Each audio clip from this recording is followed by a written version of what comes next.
I'd like to just thank OPGDI and Torch for co-hosting this event, and to all of you for being such a fantastic audience.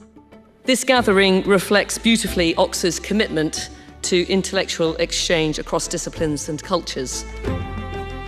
Well, I'm truly delighted and honoured to be holding this in conversation with Paul Nurse and Mo Yan. Both of you have achieved the highest distinction.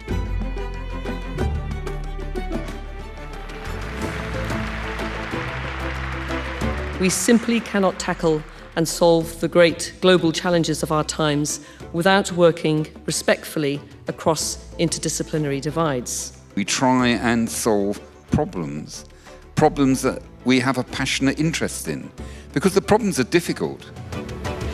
That is why tonight's In Conversation is so timely and so very welcome.